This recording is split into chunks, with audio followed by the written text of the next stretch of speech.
No one expected one of America's most provocative playwrights to end up in handcuffs on the other side of the world. But that's exactly what happened when Jeremy O.Harris, the mind behind the explosive, conversation-shifting slave play, touched down in Japan for what was supposed to be a simple sightseeing trip. Instead, a single tote bag and a tiny container inside it have now pulled him into one of the strictest legal systems on the planet. The trouble began the moment Jeremy arrived at Naha Airport in Okinawa on November 16. Customs officers were conducting routine checks, nothing unusual, until they opened a compartment in his bag and found something that immediately raised alarms. Inside was a small container holding 0.78 grams of MDMA, a crystallized form of ecstasy. Less than a gram. Barely enough to fill a teaspoon. But in Japan, that amount is more than enough to trigger a full-scale criminal investigation. Officials say he was arrested on the spot, escorted away by Tamashiro police, and placed into custody before he could even begin his vacation. But that wasn't the only twist. Authorities revealed Jeremy had arrived in Japan after a multi-stop journey.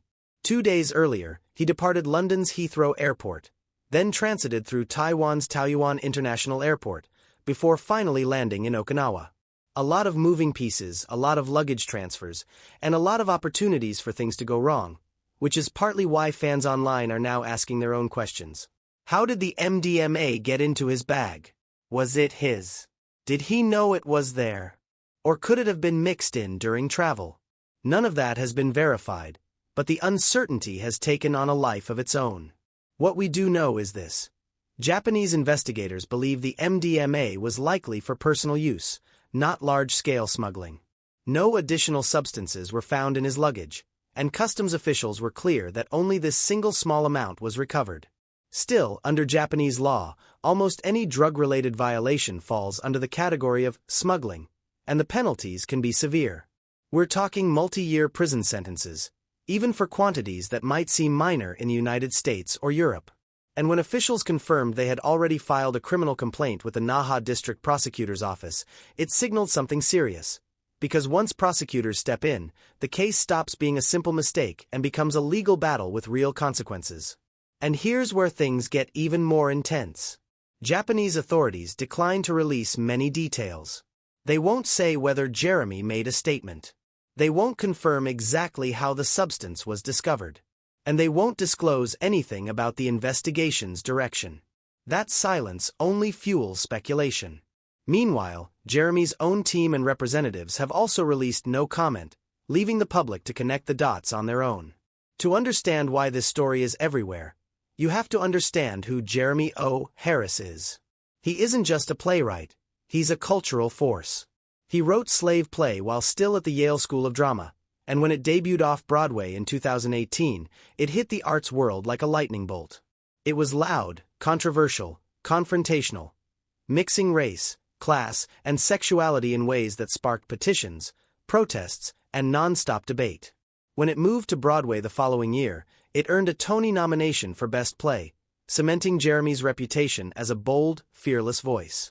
And that's not even counting his work as an actor, his fashion presence, and his rising influence in film and television.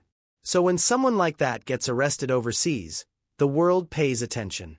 Online, the reactions are exploding. Some fans say this is a devastating misunderstanding. Others claim there must be more to the story. A few are suggesting, without evidence, that the substance might have been placed in his bag during travel. Again, these are rumors, not confirmed facts.